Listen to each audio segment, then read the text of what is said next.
Assalamualaikum warahmatullahi wabarakatuh. Salam sejahtera bagi kita semua. Shalom, Om Swastiastu, Namo Buddhaya, salam kebajikan. Perkenalkan, nama saya Dr. Indasari Dew, Sarjana Ekonomi, Magister Manajemen. Saya adalah dosen tetap dari Program Studi Sistem Informasi Fakultas Ilmu Komputer Universitas Internasional Batam. Merupakan kehormatan bagi saya dapat menyampaikan pernyataan diri dosen dalam unjuk kerja Tridharma Perguruan Tinggi pada unsur pengajaran. Video ini menampilkan praktik pembelajaran yang dilaksanakan secara terintegrasi melalui delivery, interaction, dan assessment. Mata kuliah yang saya ampu adalah pengembangan startup bisnis. Mata kuliah ini adalah mata kuliah yang wajib yang saya ampu dan ditempuh oleh mahasiswa pada semester genap, tepatnya semester 4. Bobot mata kuliah ini adalah 3 SKS dengan 16 kali pertemuan, yaitu 14 pertemuan pelaksanaan perkuliahan, 1 kali pelaksanaan ujian tengah semester, dan 1 kali pelaksanaan pengumpulan proyek yaitu pitch deck dari masing-masing startup. Mata kuliah pengembangan startup bisnis merupakan kelanjutan dari mata kuliah perintisan startup bisnis yang lebih lanjut mengeksplorasi dan berfokus pada validasi ide bisnis dan pengoptimalan ide bisnis. Mata kuliah ini disampaikan menggunakan pendekatan berbasis proyek, yaitu project-based approach untuk mencapai hasil pembelajaran atau luaran yang diinginkan, yaitu startup bisnis dengan pitch deck yang optimal dan mampu berpartisipasi dalam kompetisi pitch deck. Capaian pembelajaran lulusan dalam mata kuliah ini yaitu bertujuan menghasilkan lulusan yang memiliki pola pikir kewirausahaan atau yang lebih dikenal dengan entrepreneurial mindset, sehingga akan memberikan kompetensi bagi mahasiswa untuk merancang bisnis model Canva, memvalidasi ide bisnis, serta mampu untuk mempresentasikan ide bisnis atau pitching kepada investor. Capaian pembelajaran mata kuliah ini yaitu bagaimana mahasiswa mampu menganalisis kelayakan ide bisnis startupnya melalui proses survei, validasi ide, dan menunjukkan kepedulian startupnya terhadap kebutuhan pasar. Kemudian CPMK yang kedua adalah bagaimana mahasiswa mampu untuk mengoptimalkan ide bisnis startupnya dan memperbaiki pitch deck-nya. Materi pembelajaran pada mata kuliah ini yaitu secara garis besar ada market survey, SWOT analysis, pengoptimalan ide bisnis dari segi pertama, peningkatan pendapatan, risk management dan cost cutting, pivoting dan managing market, peningkatan proses operasi bisnis, formulasi exit strategi, dan materi terakhir terkait pengoptimalan pitch deck. Sumber yang digunakan dalam pembelajaran mata kuliah pengembangan startup bisnis diambil dari buku dan artikel yang berhubungan dengan startup bisnis, serta video pitch deck competition yang diselenggarakan baik dalam internal Universitas Internasional Batam maupun kompetisi skala nasional lainnya. Penyampaian mata kuliah ini disampaikan secara blended learning, yaitu secara offline atau luring maupun secara online atau daring. Metode pembelajaran dalam mata kuliah ini adalah secara ceramah interaktif, demonstration and practice, kemudian ada project consultation. Interaksi dengan mahasiswa dibangun melalui diskusi, tanya jawab maupun presentasi.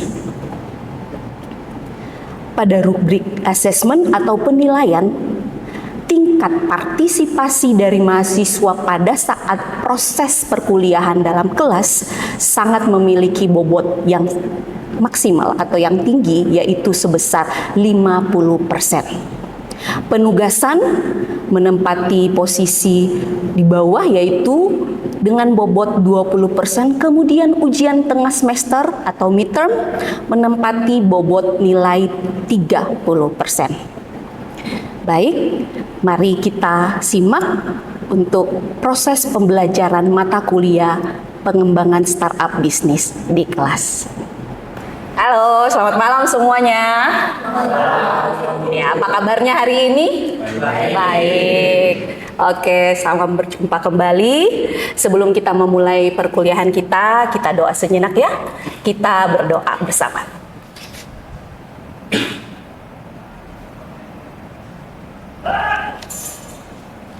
Doa selesai.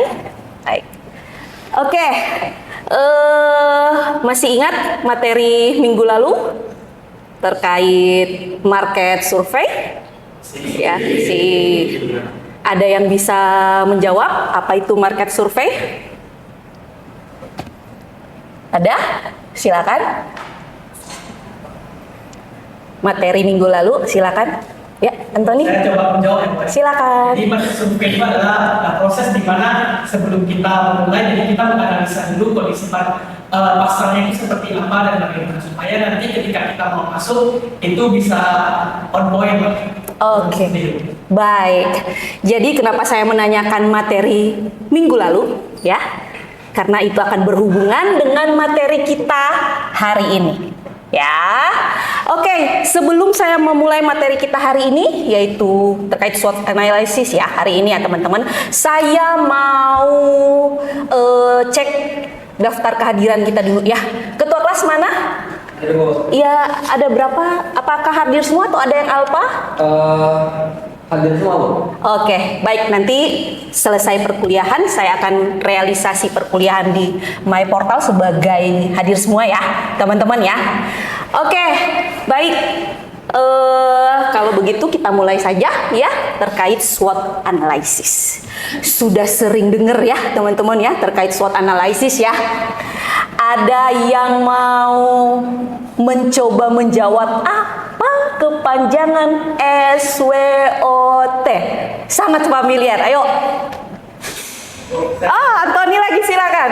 Jadi SWOT itu kepanjangannya ada strength, ada weakness, opportunity, dan threats. Oke, good. Tepuk tangan. Oke, thank you teman-teman. Jadi seperti apa yang dibilang Antoni, benar, kepanjangannya adalah strength, weakness, opportunity, and threat. Tapi malam hari ini kita tidak hanya akan membahas bagaimana atau apa sih itu SWOT, tapi bagaimana kita mendalami, bagaimana kita mau melakukan analisis SWOT tersebut dalam mata kuliah pengembangan startup bisnis. Jadi Anda kan kita penganggapannya nih, Anda nih yang punya perusahaan nih, yang punya startupnya nih, ya kan? Jadi bagaimana Anda mau menganalisis, ya? Kekuatan Anda di mana sih? Kelemahan startup Anda di mana? Ya.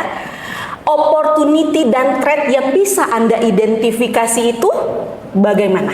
Ya, kita akan lebih mendalami malam ini. Baik. Kenapa SWOT analysis itu penting? Ya, jadi di sini dia bilang bahwa kejelasan strategi itu juga sangat penting ya. Act as a strategic map to understand your position in the market landscape. Jadi, ya, Anda harus menyatakan strategi Anda dengan jelas. Ya, teman-teman ya. Kemudian team alignment, help align teams by revealing strength to leverage and weakness to address. Jadi dengan adanya SWOT analysis, Anda akan bisa menyelaraskan tim, atau dengan bahasa sederhana, tim Anda akan berada dalam satu visi, satu misi yang jelas. Itu atas teridentifikasinya SWOT tersebut, atas analisa SWOT tersebut, gitu ya teman-teman. Kemudian smarter planning. Ya, bagaimana ketika Anda melakukan SWOT analysis itu enables intelligent campaign planning by anticipating risk and seizing opportunity. Jadi, ketika Anda mampu untuk melakukan SWOT analysis di startup Anda Anda akan mampu mengantisipasi berbagai resiko, ya, dan Anda akan mampu menangkap peluang yang ada di pasar. Itu ya, teman-teman ya. Step pertama.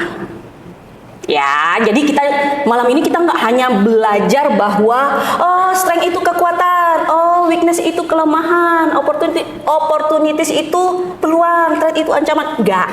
Ya, kalau pelajaran itu mungkin kita pun dari semester kemarin juga sudah mulai membicarakan hal itu. Tapi bagaimana kita mau mendalami lebih dalam lagi? Step pertama, set clear marketing goals. Anda harus secara jelas, ya, Anda harus menyatakan apa gambaran sukses dari kacamata startup Anda.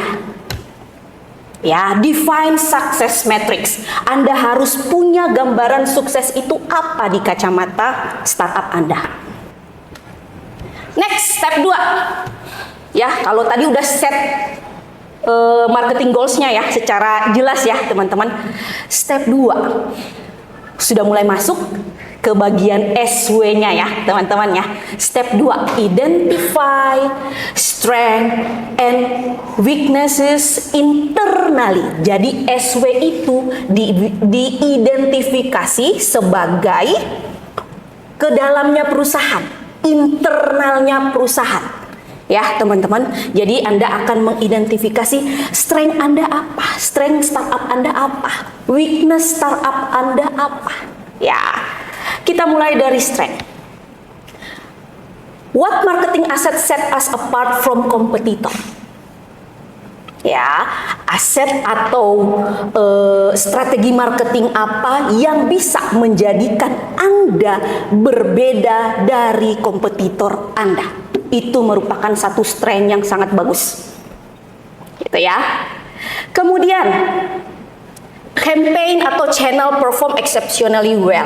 Jadi, siapkan campaign atau saluran marketing Anda yang mungkin performnya akan sedikit lebih berbeda. Lagi-lagi kita kembali, karena kita berada dalam dunia persaingan bisnis, sehingga itu mampu menjadikan Anda strength startup Anda. Ya. Kemudian, kemampuan unik apa yang tim startup Anda punya? Ya, kemampuan unik apa yang tim startup Anda punya? Itu menjadi strength-nya juga. Ya. Kemudian, where do customers show the strongest loyalty? Jadi Anda harus tahu, ya, ketika customer menunjukkan loyalitasnya kepada Anda di tengah persaingan bisnis, itu menjadikan salah satu yang poin penting untuk mempertahankan startup Anda. Itu adalah strength dari startup Anda. Misalnya, contoh ya teman-teman, di tengah menjamurnya berbagai, let's say ada banyak restoran atau UMKM makanan, tapi ada customer yang tetap loyal kepada Anda karena Anda punya poin penting, Anda punya nilai penting di sana. Anda punya keunikan sendiri di sana, sehingga mereka akan kembali. Gitu ya. Kemudian, weakness identification. Ketika Anda mampu mengidentifikasi strength startup Anda, ya teman-teman, ketika Anda mampu menghadapi strength startup Anda atau mengidentifikasi strength-nya, Anda pun harus mampu mengidentifikasi kelemahan dari startup Anda. Ya, kelemahannya itu biasanya seperti yang di sini. Jadi kelemahan itu pun harus mampu Anda identifikasi. Kemudian, messaging inconsistency across channel. Pastikan apa yang menjadi visi misi Anda punya startup jelas di semua tim Anda, di semua channel marketing Anda. Jangan sampai, let's say teman-teman ya, Anda ngadain pameran marketing di Mall BCS ya, itu bilang kekuatan kami di sini gini ya, mulai promosi. Sementara di tempat promosi yang lain, oh begini-begini, ada sedikit perbedaan. Itu harus diidentifikasi supaya kalau customer menerima informasi yang berbeda akan menurunkan minatnya. Loh, kemarin di sana bilang begini, kok di sini bilang begini? Gitu ya, teman-teman ya. Kemudian skill shortage in emerging area. Make sure Anda punya tim dengan skill yang mumpuni. Ya, make sure Anda punya tim dengan skill yang mumpuni. Tentunya pada saat perekrutmen ya, Anda harus lebih berhati-hati ya. Jangan sampai skill yang terlalu gimana ya teman-teman, tidak upgrade gitu ya, akan membebani ke startup malah. Itu yang harus Anda identifikasi. Oke, so far ada yang mau bertanya? Oke, silakan. Kemarin kan kami sudah lakukan market analysis, Bu. Jadi kami bisa pakai unique value kami untuk jadikan strength ya. Oke, yang Anda maksud unique value proposition kan ya? Iya, baik. Kita sudah melewati semester 3 kemarin dengan mata kuliah perintisan startup bisnis. Unique value proposition. Ada yang bisa menjawab apa itu? Oh, silakan. Unique value proposition itu adalah kayak menjelaskan mengapa pelanggan itu harus memilih produk kita dan jasa kita. Jadi di mana titik unik kita, startup kita uniknya unggulan di mana? Baik, benar sekali. Misalkan ya, tadi namanya ya. Baik, benar sekali ya teman-teman ya. Jadi unique value itu adalah keunggulan kalian, keunikan kalian. Jadi akan connect dengan apa yang ditanyakan oleh Nelson. Yes, benar Nelson, itu bisa menjadi kekuatan kalian. That's why tadi kan ada yang poin ketiga, what unique capabilities does our team possess. Jadi keunikan, kemampuan, keunikan apa yang dimiliki oleh startup Anda bukan hanya sekedar tim Anda. Ya, itu bisa menjadi strength Anda. Ingat yang tadi saya bilang, di tengah ramainya persaingan akan tetap ada customer yang balik kepada Anda karena Anda punya value. Itu ya. Jadi sudah menjawab ya Nelson ya. Oke. Thank you Nelson atas pertanyaannya. Kita lanjut ya. Kalau tadi kita dari segi internal identifikasi, sekarang kita mau explore apa yang terjadi di luar ya, yaitu opportunities dan threat. Kalau opportunities ya, pertama Anda harus mampu melihat kira-kira ada platform atau ada sosial media baru nggak ya yang digandrungi sekarang gitu ya teman-teman. Nah, Anda harus mampu untuk mengadaptasi startup Anda ke arah situ ya, entah bikin akun baru atau apapun itu ya teman-teman ya. Kemudian opportunities berikutnya adalah kelemahan kompetitor. Ya, kalau Anda mampu mengidentifikasi apa kelemahan kompetitor, itu menjadi kesempatan Anda, menjadi opportunities Anda untuk terjun ke market. Ya, ketiga, bagaimana Anda merubah perilaku customer dan preferensi. Ingat sekarang teman-teman, contoh ya, saya contohkan. Sekarang kan orang lebih memilih untuk kayak berperilaku yang mendukung yang namanya sustainability atau keberlanjutan, green behavior, yang lebih suka nggak lagi pakai plastik gitu ya, pakai gelas daripada harus pakai gelas yang banyak langsung dibuang, gelas plastik yang langsung dibuang gitu-gitu ya. Ada yang sudah nggak pakai straw atau sedotan gitu ya. Salah satu contohnya adalah Starbucks ya. Ketika Starbucks dia mulai yang tadinya bisa pakai gelas kayak gelas yang sekali pakai gitu ya. Sekarang dia malah memakai gelas yang bisa reusable ya. Nah, bagaimana Starbucks mau merubah perilaku konsumernya, dan untuk customer yang lebih cenderung seneng dengan ya silakan. Ketika ada customer yang lebih cenderung menyukai perilaku yang green behavior, ya, pada saat itu Anda mendapatkan opportunity tersebut. gitu ya. Kemudian opportunity berikutnya adalah ketika Anda mampu untuk berinovasi ya dengan teknologi terkini. Jadi teknologi itu bukan hanya sekedar Anda identifikasi, tapi bagaimana Anda mampu melakukan inovasi atas teknologi tersebut. Ya. Kemudian teman-teman, itu dari segi opportunity, kesempatan. Kita lanjut ke threats, ya. Threats, ya. Kalau threats, pasti yang terbayang adalah, aduh, kok ada startup kalian misalnya buka makanan gitu ya, dari segi F&B lah ya. Ternyata ada yang sama dengan kalian. Kalian merasa, aduh, itu ancaman gitu ya, aduh ada kompetitor. Yes, itu part of threats, tapi bukan hanya itu teman-teman. Banyak juga poin lainnya gitu ya yang lebih besar ya.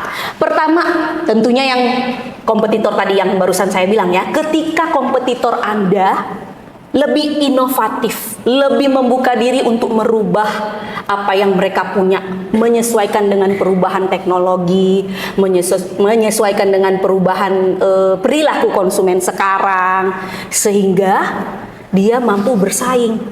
Kalau Anda hanya stuck, maka pasar akan direbut kompetitor. Itulah makanya kompetitor selalu menjadi ancaman utama. Gitu ya. Kedua, ekonomi downturns yang lagi terjadi sekarang ya teman-teman ya.